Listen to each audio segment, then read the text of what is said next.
नमस्कार, मी doctor Shyamal care क्लिनिकमध्ये तुम्हा सर्वांचं मनापासून स्वागत आहे.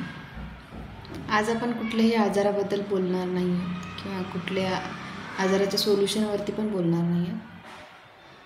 दिवस आज असा गेला ना की सारखं मनात तेच विचार येत होतं. डोंगरी गावामध्ये जो प्रकार घडला त्याबद्दल काय बोलावं हेच आधी मला सुचत नाही आहे. पण मला असं वाटतंय की माणुसकी कुठेतरी लोप पावत चालली आहे. प्रत्येका आईने प्रत्येका मुलाला हे शिकवायला हवं की हे किती खालच्या पातळीचं कृत्य आहे. ही गोष्ट एका स्त्रीने त्यांच्या घरात जेवढेही पुरुष आहेत तेवढ्यांकडनं प्रॉमिस घ्यायला हवं की हे कृत्य त्यांच्याकडनं कधीही घडणार नाही, आणि जर घडलं तर लगेच मृत्यूदंड तुला देण्यात येईल किंवा मीच तुला गोळ्या घालून मारेल, असं प्रत्येका आईने एका मुलाला बजावला पाहिजे. मुलींवरती खूप कमेंट्स येतात की मुलींनी हे करू नये, असं करू नये, म्हणून हे प्रकार होतात वगैरे वगैरे. पण होतो कोणामुळे हा प्रकार? पुरुषांमुळे होतो, मुलांमुळे होतो की ज्यांच्यावर संस्कारच नाही आहेत. या सगळ्या गोष्टींचं सोल्युशन सरकार काढेल न काढेल, न्यायव्यवस्थाला शिक्षा देईल न देईल हे मला माहिती नाही आहे. पण यावरती सोल्युशन वैयक्तिक लेवलला आपण काय करू शकतो, आपल्या हातात काय आहे याचा मी थोडा विचार केला. मग मला असं वाटलं की प्रत्येका आईने मुलावर नजर ठेवायला पाहिजे. मुलगा कुठे जातो, कोणाच्या सोबत राहतो, काय करतो. जसे मुलींवरती बंधनं असतात की मुली 7च्या आत घरात यायला पाहिजे, तोच रूल मुलांनाही लागू असायला पाहिजे. मुली काय करतात यापेक्षा मुलं कुठे आहेत, 7च्या नंतर कुठे आहेत, ते काय करतात, कोणासोबत राहतात ह्याच्यावर लक्ष केंद्रित करायला हवं पालकांनी.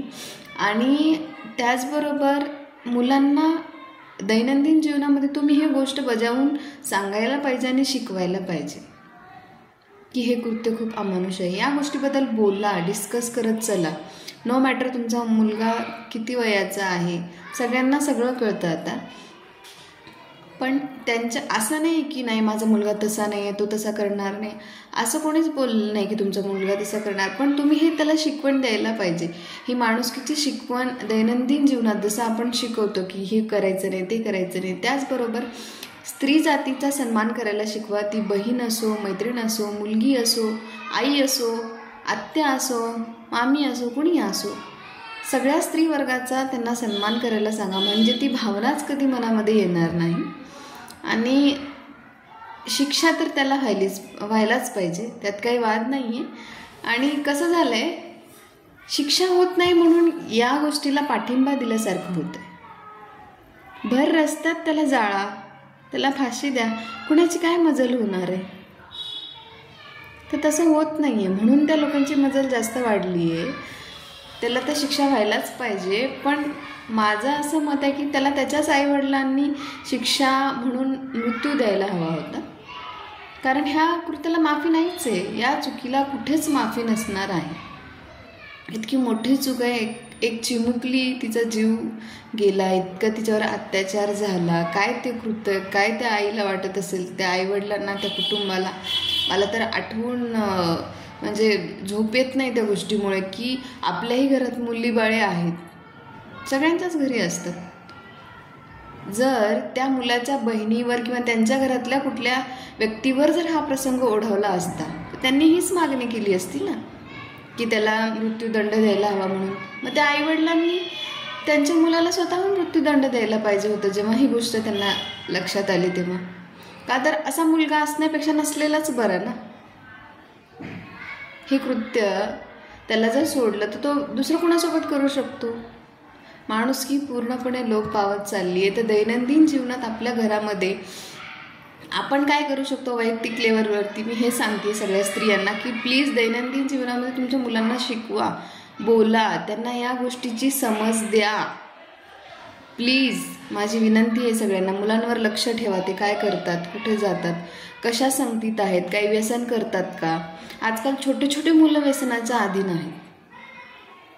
छोटे छोटे मुलं ज्यांना काहीच कळत नाही, व्हाईटनर वगैरेचं ते नशा करत असतात. सो प्लीज मुलांकडे लक्ष द्या. मुलींपेक्षा मला असं वाटतं की मुलांकडे लक्ष देणं जास्त गरजेचं आहे. तुम्ही कमेंटमध्ये तुम्हाला काय वाटतं, माझं कुठे चुकतं आहे का प्लीज सांगा.